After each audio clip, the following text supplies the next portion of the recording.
Hello, this is Sarah Tuberty, your host from Disarming Disability. Enjoy the following program on Public House Media.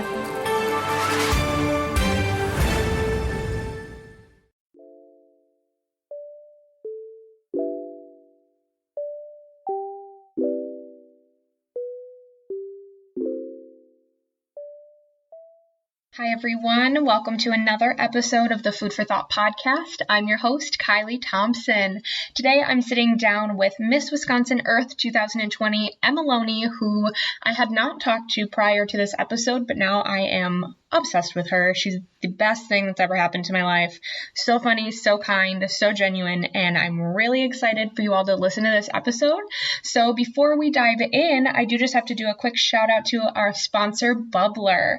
Bubbler is an antioxidant sparkling water that's infused with caffeine and no artificial sweeteners. It is all the good stuff, and it doesn't make you feel bloated or over-caffeinated and jittery because it's got that green tea, and it is life-changing. I used to be a huge soda drinker. Diet Coke was my vice, and I switched over to Bubbler a couple of years ago, and I've never looked back. I literally have not had soda since I started drinking Bubbler. I quit cold turkey, and that's because of Bubbler. It tastes really good. It gives me the caffeine I need and just makes me feel better about my life choices and makes my body feel good too. So thanks, Bubbler, for sponsoring Food for Thought podcast, and now let's dive in with Emma Loney. Emma Loney here. She is the current Miss Wisconsin Earth 2020, and she is a body positive activist and a social media influencer who I am obsessed with. How are you, Emma? Girl, I'm obsessed with you. I'm so good. How are you? I'm good. So we're doing this, just for my listeners to know, we're doing this over Skype, so if anything goes weird, we've been having technical difficulties, but that's how we do while getting through Corona. So here we are. Okay, so Emma, we're going to try this for the second time. Why don't you tell me a little bit about yourself? So I have been in pageantry for, like 7 years now. I cannot believe it's been that long. So I started in high school and started competing. And then I was lucky enough to be awarded state titles over the year and compete at nationals, different national pageants and place at nationals.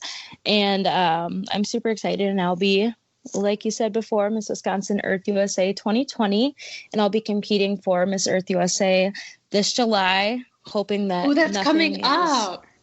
Yeah, so hoping nothing's delayed because of everything going on, but we will see.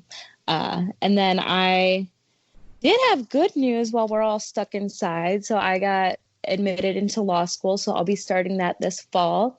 And that is so exciting. Congratulations. Thank you. I had to take this past year off just because I decided I wanted to go to law school like so late. It was like always a dream in like high school and stuff. And I was like, no, I won't. I don't think I can do it. And then my last semester of college, I was like, you know what? I can do it. I'm going to do it. Mm-hmm. So you're like real life Elle Woods. It's fine. That's cool. Well, whatever. I might have posted in a pink dress on Instagram saying maybe something about Elle Woods and maybe that I was going to law school. I was like, yeah. That might have happened. Okay, so outside of pageantry, I know that you're an eating disorder awareness advocate, and you just post such good content about being yourself, loving your body in all stages, and I think that that's really awesome. So do you just want to talk a little bit about how you got into doing all of that? For sure. So I, growing up, was always like bigger than my friends, and I mean, I never thought of myself as being like overweight, but then I don't know, it was just like kind of that like mental, like in the back of my head, like, okay, like I felt like I looked fine, but then people are smaller than me, and like it just kind of, that was just my life. And I just have a really like outgoing personality. Like I'm super like strong-willed and passionate about what I like say. So it wasn't really an issue until I got into pageantry. And when I started competing, that's when I was like, oh, like, am I not going to do well because I'm bigger than everyone else? And that was just kind of like a shock for me. And along with that, growing up, which I didn't even realize was bad until I learned more about eating disorders, I would binge eat when I was younger. And that was just something like I just used as kind of coping, and I didn't realize it was even anything that was bad. So then fast forward to my freshman year of college, my sister started losing weight very fast, like throughout the summer going into my freshman year of college. And we went on a trip to the Grand Canyon, and that's when we really saw like how severe everything was.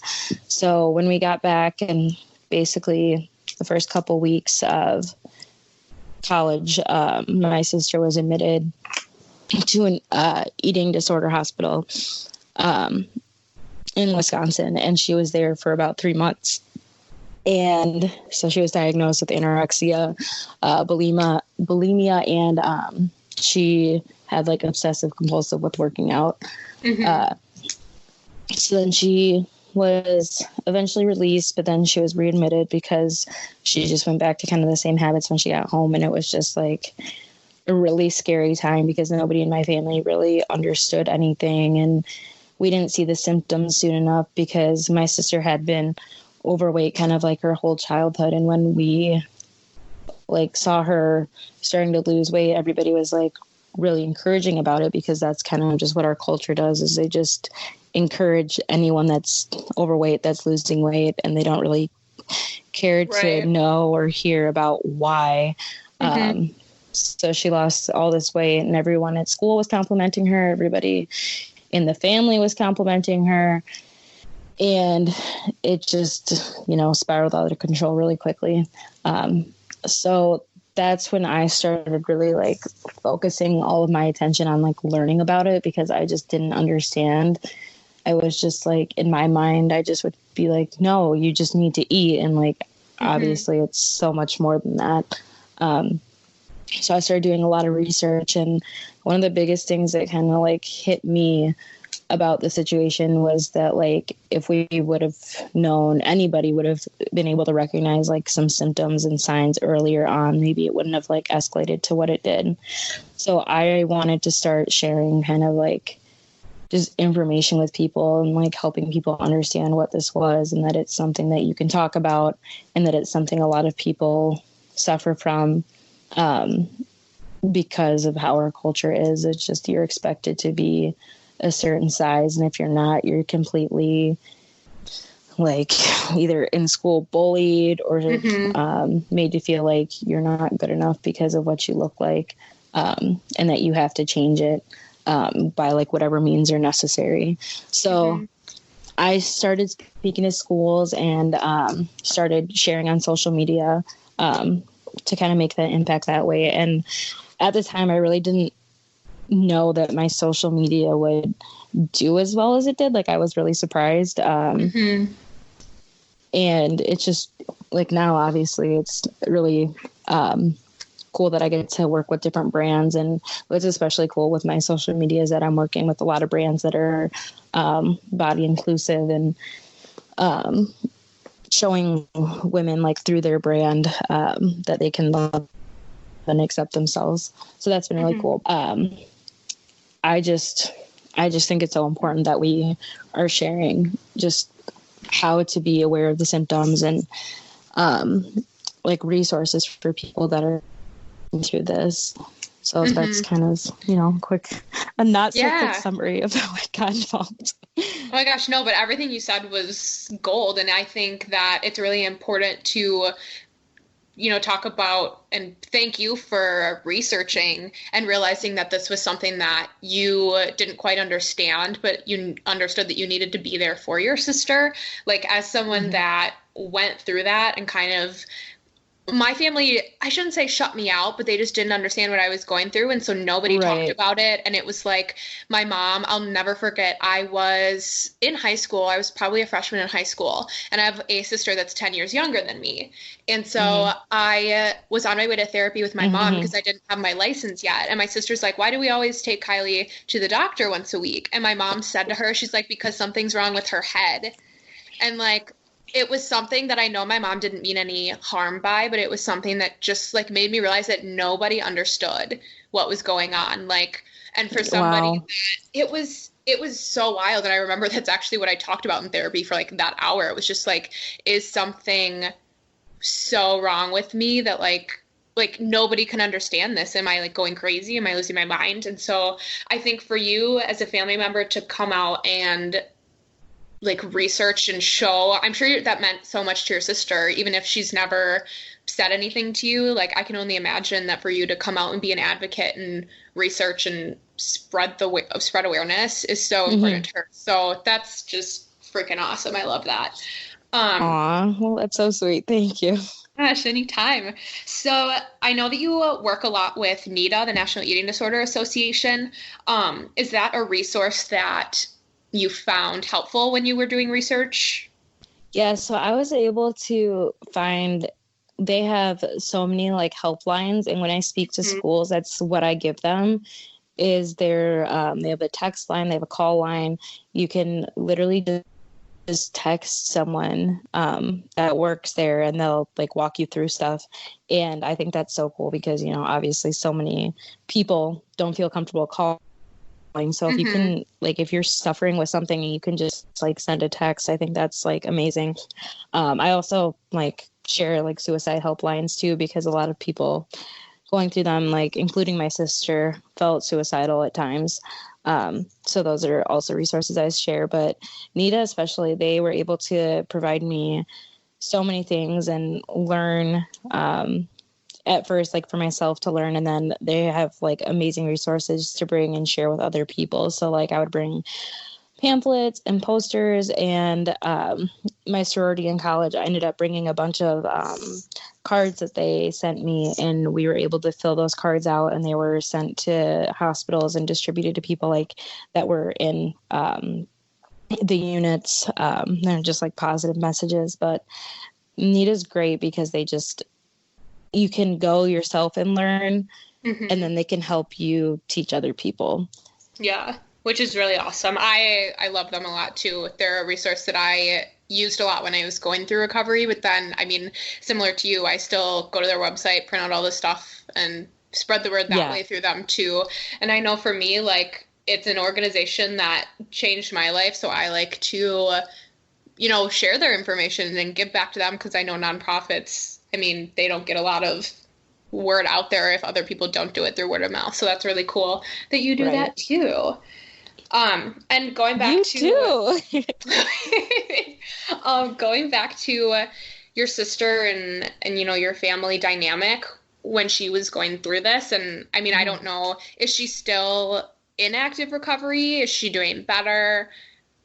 She's doing a lot better. So she's in her sophomore year of college now, and she like she still struggles at times and like has Mhm. now it's kind of more just like emotions and stuff, but she's not like we don't feel that she's been like at risk of like having to be rehospitalized or anything like that for a while. Good.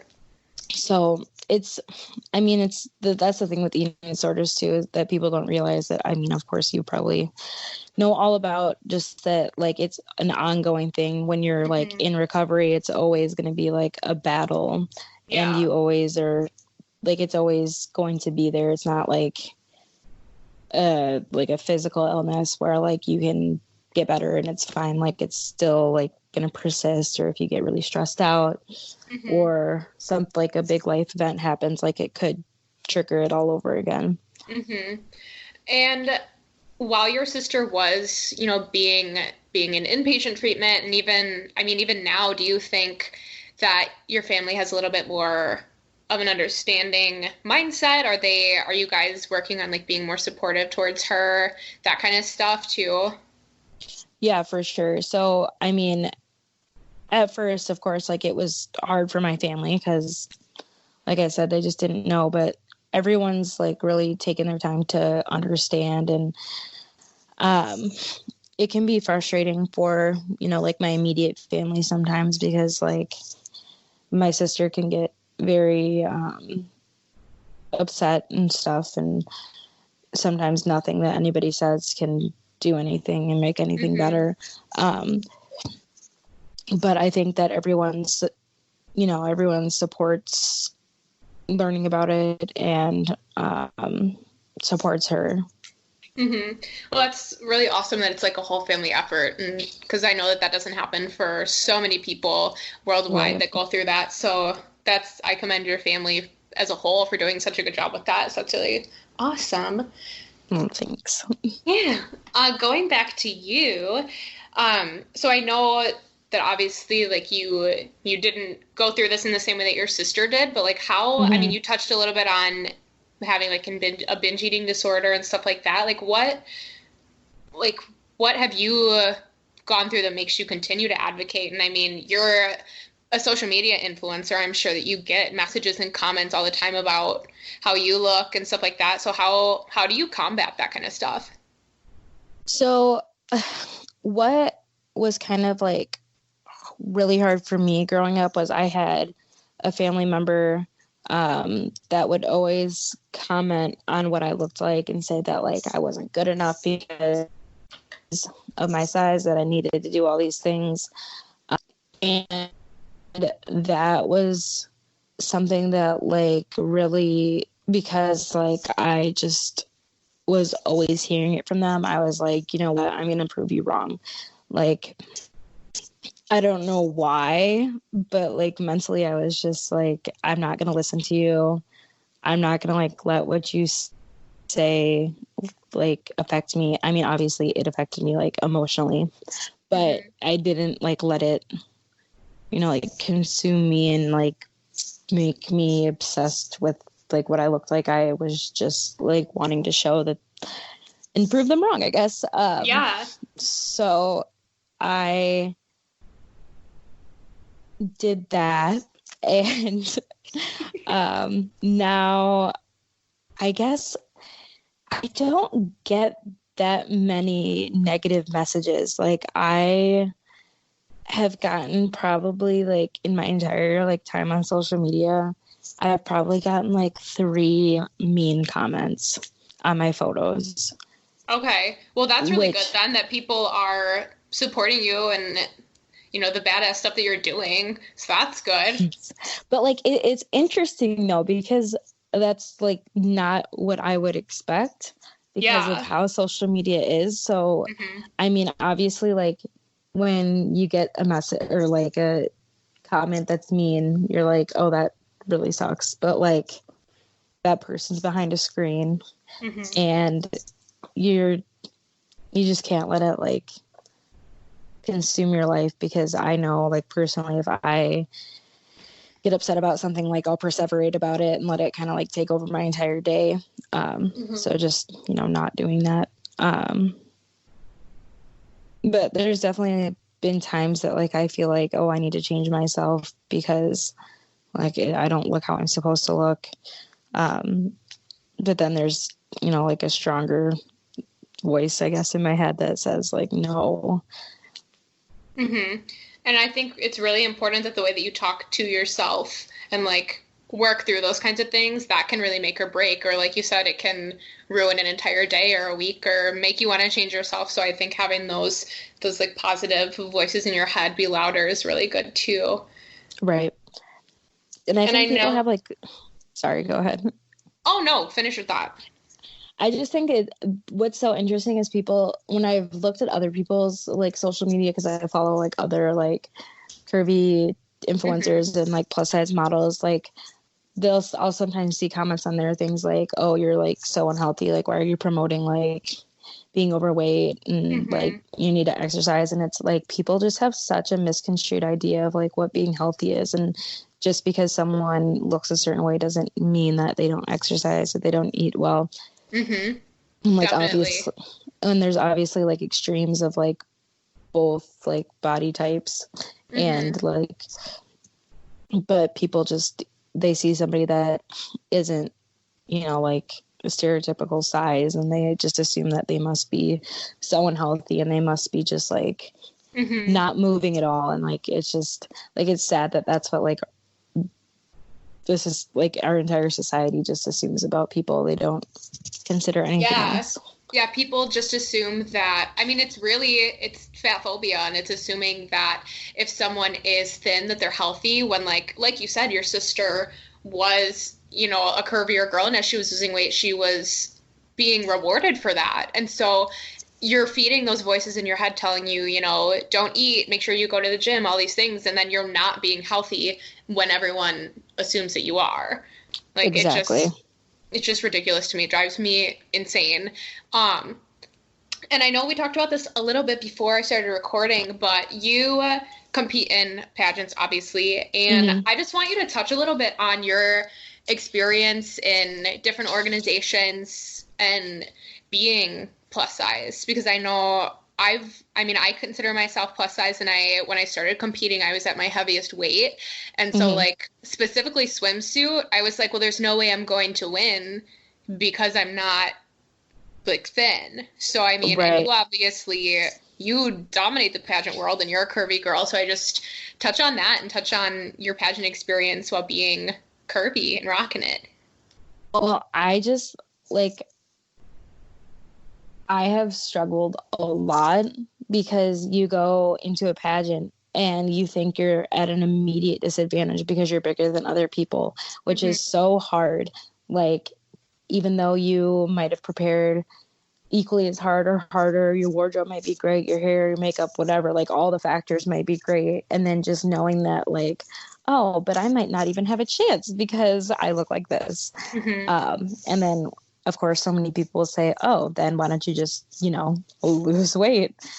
And yeah.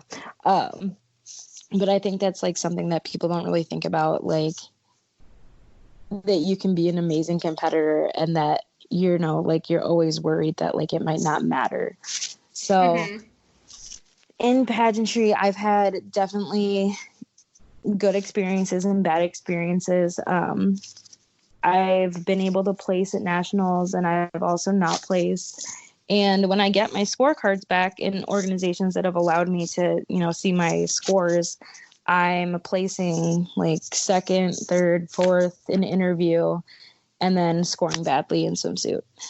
And, when I do place, it's because I just had interviewed very well or whatever. And there's still, even in organizations that say like they are inclusive, like I'm still not being scored well and there's, no other reason. And so now when I compete, like I know I used to, like, when I first started competing, like, not acknowledge that fact. And it's definitely a lot, like, easier to compete now, like, knowing that, like, there's a high likelihood that I'm going to, be discriminated against or whatever for my size. And, like, that's just, if there's only two options for me to either, like, accept that and just, do my best the way I can or to change myself. And I prefer to do the not changing myself option.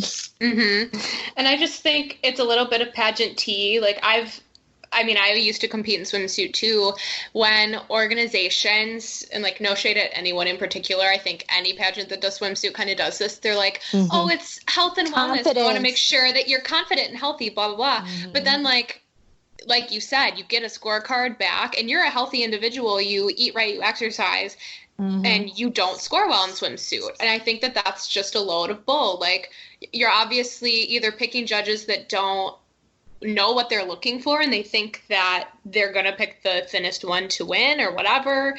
Like, it's just some sort of, there's just a disconnect between the judges and the organization.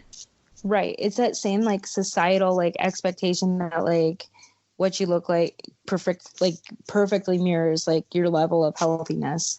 And when you look at like what judges are looking for in swimsuit, there's a list of things and one of them says like fitness, but like there's like modeling technique, there's confidence, there's stage presence, and it's like you cannot tell me that you thought all of those things were bad. Like they're judging usually on one thing. And so I just, it's definitely frustrating. And, when Miss America took away swimsuit, I was excited for the organization, but then I also was like, why don't they just change how they're judging swimsuit? Because I think that would be way more impactful. I agree with that too, because I know when I started competing in Miss America, I was, like I said, I was at my heaviest weight, and I was really, really young. I started competing at 17 as soon as I could, and like I just remember thinking there are other ways to showcase that I'm healthy, because at that point in my life I was my heaviest weight, but I was also recovering from an eating disorder. So like you obviously gain weight when you're eating more. Like it's just logic. What happens, right? Yeah, it's just how that works. And so it was just really frustrating for me to try to convey to a panel of 6 judges that I'd never met before, like I assure you, at the healthiest I've ever been, but you're going to judge how I look in my swimsuit regardless of what I say in this interview, what I showcase to you. So exactly. I totally feel for you. And even still now, like my body has fluctuated a lot. My weight has fluctuated a lot in the 5 years I've been competing. And up until they got rid of swimsuit, I was like, I don't know. Just my mindset towards it was always that. I was like, I can stand here in this 10-minute interview and tell you all these things that I do, but when I walk out there in my swimsuit, you might just throw all that out the window and think I'm not a healthy individual. Exactly. Like it's the I feel like I'm at an immediate disadvantage because of that. Like it's that same, like people don't understand like how hard that is, like knowing how you are and what you do to prepare, and knowing that you're taking care of yourself, and that like it could be completely disregarded because you don't look the same.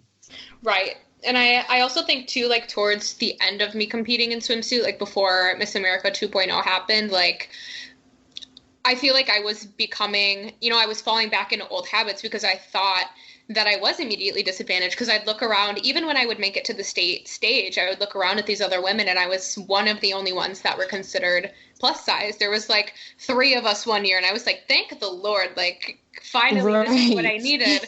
But like other years I would look around and be like, oh my God, like they're going to just look right past me. Like there's all these girls that I'm standing, because we used to do swimsuit, like 4 or 5 girls would stand on the stage at one time. And I was like, really?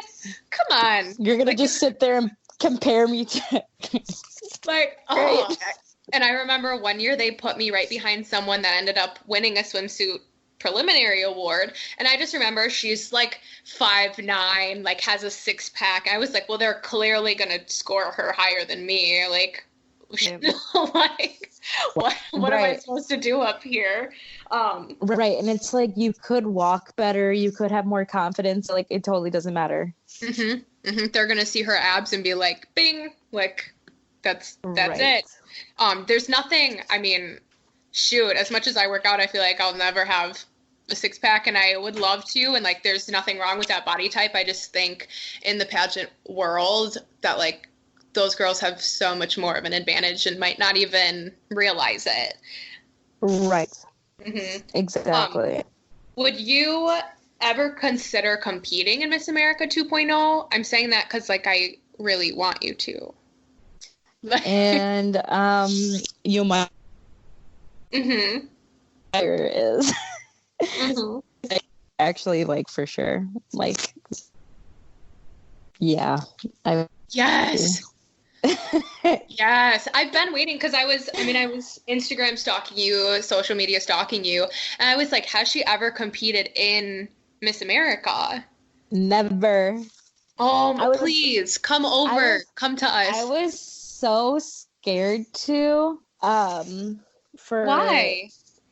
Because like to me it was always like okay, that's the end goal, and then like I don't know, like everything changed, and I was like, okay, maybe, like I just kept like kind of putting it off, and then like I had opportunities with other organizations, and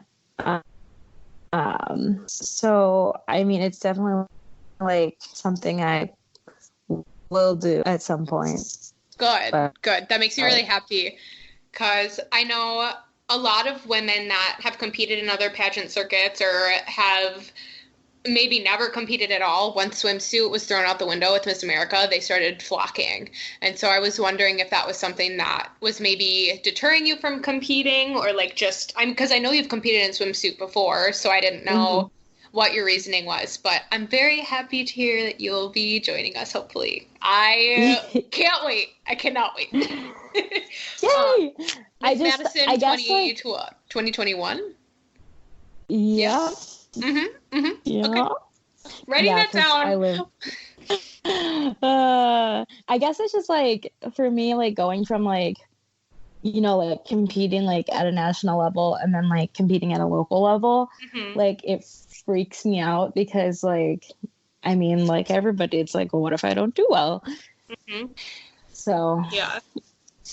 Well, I can just tell by, for the listeners, this is like the first time that we've talked like face to face or screen to screen, whatever, like since I've been following you for years, I feel like right, and just like your charisma and everything, I just feel like you are what any organization, but especially Miss America, is looking for. You're real, you're honest, you stick to who you are despite anything that you're going through, and you have causes that you're really passionate about. So I'll stop trying to sell you on it, but I hope I see you competing on a Miss America stage. So But like that's really good to hear, because like it's just like was trying to make kind of the decision myself, and it's just like you don't really know what it's like until you do it. But like you're in the organization obviously right now, like specifically, the one I would be competing in. So yeah, it's definitely reassuring to hear. Yeah, we would welcome you with open arms. Yay. But this might be the most like pageant-y podcast I've produced yet, and I'm like here for it. I never get to talk about this kind of stuff, so right. But to get back on track, like in regards to competing in swimsuit or being on social media, and just like if you have a day that you're not feeling confident or like not, like you might just be struggling a little bit more, how do you hype yourself up? How do you get back to being positive towards yourself? And so I think this is like an issue that so many people like assume that like people that are really body positive never like feel bad about themselves, and that's just not true. Like there's days that I wake up and I'm like, oh God, oh no. And I think that's just like part of being human. But like days like that, like I'll just like there's some days that I try to like force it, and like I try to put on like an outfit that I think's really cute, and like I just like won't feel good about myself, so I'll just put something else on that I feel comfortable in, and like realize that like not every day needs to be like amazing. Like you can't feel amazing every single day. So I guess just like making sure like I mentally like don't push myself, because when I do, like it just like results in feeling worse, like trying to like,